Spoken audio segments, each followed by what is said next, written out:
Hi friends, welcome to Muddumari channel. ನಾನು ಸುಮಾರುಣ್. ಮಹಾಭಾರತಕ್ಕೆ ಸ್ವಾಗತ. ಶಂತನು ಮತ್ತು ಗಂಗಾದೇವಿಯ ಕಥೆ. ಭರತ ವಂಶದಲ್ಲಿ ಶಂತನು ಎಂಬ ಪ್ರಸಿದ್ಧವಾದ ರಾಜನಿದ್ದನು. ಅವನಿಗೆ ಬೇಟೆಯಾಡುವುದರಲ್ಲಿ ತುಂಬ ಆಸಕ್ತಿ. ಆದ್ದರಿಂದ ಜಿಂಕೆ, ಕಾಡುಕೋಣ ಮುಂತಾದ ಮೃಗಗಳನ್ನು ಬೇಟೆಯಾಡುತ್ತಾ ಕಾಡಿನಲ್ಲಿಯೇ ಹೆಚ್ಚಾಗಿ ಇರುತ್ತಿದ್ದನು. ಹೀಗೆ ಅವನು ಒಂದು ದಿನ ಗಂಗಾ ನದಿಯ ತೀರದಲ್ಲಿ ಹೋಗುತ್ತಿರುವಾಗ ಪರಮಸುಂದರಿಯು, ರತ್ನಾಭರಣ ಭೂಷಿತಳು, ದಿವ್ಯಾಂಬರಧರಳೂ ಆದ ಒಬ್ಬ ಹೆಂಗಸನ್ನು ಕಂಡು ಅವಳ ರೂಪ ಸಂಪತ್ತಿನಿಂದ ಬೆರಗಾಗಿ ಹೋದನು. ಅವಳು ಹಾಗೆಯೇ ಅವನನ್ನು ಮೆಚ್ಚಿಕೊಂಡಳು. ಒಬ್ಬರನ್ನೊಬ್ಬರು ಎಷ್ಟು ಹೊತ್ತು ನೋಡಿದರೂ ಕಣ್ಣು ತಣಿಯವು.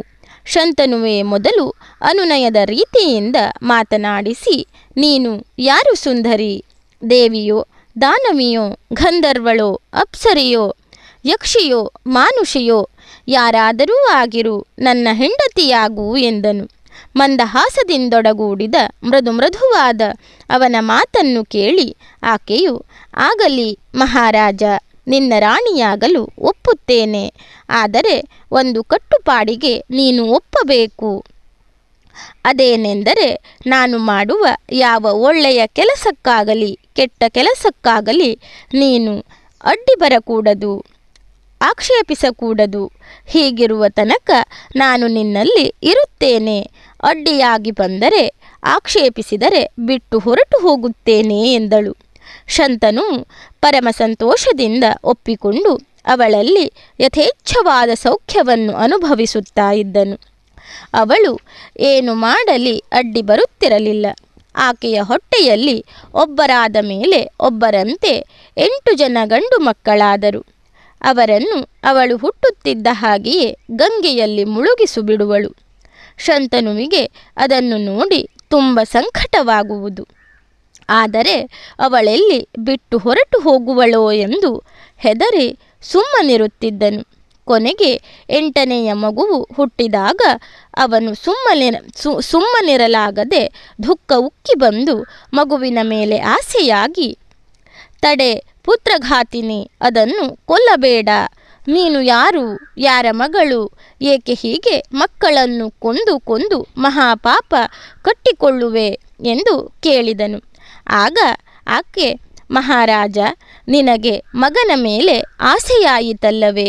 ಆಗಲಿ, ನಿನ್ನ ಮಗನನ್ನು ಕೊಲ್ಲುವುದಿಲ್ಲ. ಆದರೆ ನಮ್ಮ ಕಟ್ಟುಪಾಡಿನಂತೆ ನಿನ್ನೊಡನೆ ಬಾಳುವೆಯು ಇಂದಿಗೆ ಮುಗಿಯಿತು. ನಾನು ಗಂಗೆ, ಜನ್ನುವಿನ ಮಗಳು. ಈ ಮಕ್ಕಳು ಅಷ್ಟವಸುಗಳು. ವಸಿಷ್ಠರ ಶಾಪದಿಂದ ಮನುಷ್ಯ ಜನ್ಮವನ್ನು ಪಡೆದಿದ್ದರು.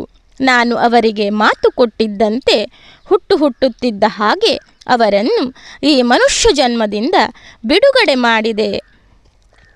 ಒಮ್ಮೆ ಸ್ವರ್ಗದಲ್ಲಿ ನಾನಿರುವಾಗ ವಸಿಷ್ಠಾದಿ ಮಹರ್ಷಿಗಳು ಶಿವನ ದರ್ಶನಕ್ಕಾಗಿ ಬ್ರಹ್ಮಸಭೆಗೆ ಹೋಗಿ ಬರುತ್ತಿದ್ದರು. ಆ ಸಮಯದಲ್ಲಿ ನನ್ನ ವಸ್ತ್ರಗಳು ಸಡಿಲವಾಗಿದ್ದನ್ನು ಕಂಡು ಮನುಷ್ಯಳಾಗು ಎಂದು ಶಪಿಸಿದರು. ನಾನು ಅವರನ್ನು ಶಾಪ ವಿಮೋಚನೆಗಾಗಿ ಕೇಳಿಕೊಂಡಾಗ ನಿನ್ನ ಪತಿಯು ನಿನಗೆ ಎದುರುತ್ತರ ನೀಡಿದಾಗ ನಿನ್ನ ಶಾಪ ದೂರವಾಗುವುದು ಎಂದು ಹೇಳಿದ್ದರು. ಹಾಗೆ ಹಿಂದೆ ಈ ವಸಿಷ್ಠರು ಕಾಮಧೇನುವನ್ನು ಅಪಹರಿಸಿದ ಅಷ್ಟವಸುಗಳಿಗೆ ಶಾಪ ನೀಡಿದ್ದರು. ಆ ವಸುಗಳು ನನ್ನ ಮಕ್ಕಳಾಗಿ ಜನಿಸಿ ಗಂಗಾ ನದಿಯಲ್ಲಿ ಸೇರಿ ಶಾಪ ಮುಕ್ತರಾದರು. 8ನೆಯ ಮಗುವನ್ನು ನೀನು ಉಳಿಸಿರುವೆ. ನಾನಿನ್ನು ಇರಲಾರೆ ಎಂದು ಗಂಗಾದೇವಿ ಹೇಳಿ ಹೋದಳು.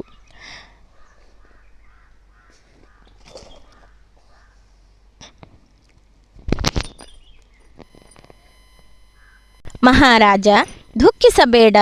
ಮಹಾವ್ರತನಾದ ಈ ಮಗುವನ್ನು ಕಾಪಾಡಿಕೋ. ನಿನಗೆ ಮಂಗಳವಾಗಲಿ. ನಾನು ಹೋಗಿ ಬರುತ್ತೇನೆ ಎಂದು ಹೇಳಿ ಗಂಗಾದೇವಿ ಹೊರಟು ಹೋದಳು. ಗಂಗೆಯ ಮಗನಾದ ಈ ಬಾಲಕನಿಗೆ ಶಂತನು ದೇವವ್ರತ ಎಂದು ಹೆಸರಿಟ್ಟನು. ಇವನಿಗೆ ಗಾಂಗೇಯ ನದೀಸುತ ಎಂಬ ಹೆಸರೂ ಸಹ ಇದೆ. ಹಾಗೆ ಈತನೇ ಮುಂದೆ ಭೀಷ್ಮನೆಂಬ ಹೆಸರಿನಿಂದ ಪ್ರಖ್ಯಾತಿಯಾಗುತ್ತಾನೆ. ಧನ್ಯವಾದಗಳು ಸ್ನೇಹಿತರೆ. ನನ್ನ ವಿಡಿಯೋಗಳೆಲ್ಲ ನಿಮಗೆ ಇಷ್ಟವಾಗ್ತಾ ಇದ್ದರೆ ನನ್ನ ಮುದ್ದು ಮರಿ ಚಾನಲನ್ನು ಸಬ್ಸ್ಕ್ರೈಬ್ ಮಾಡದೆ ನೋಡ್ತಾ ಇರುವವರು ದಯವಿಟ್ಟು ಸಬ್ಸ್ಕ್ರೈಬ್ ಮಾಡಿ ಆಲ್ ಅಂತ ಸೆಲೆಕ್ಟ್ ಮಾಡ್ಕೊಳ್ಳಿ, ಶೇರ್ ಮಾಡಿ, ಲೈಕ್ ಮಾಡಿ, ಕಮೆಂಟ್ ಮಾಡಿ.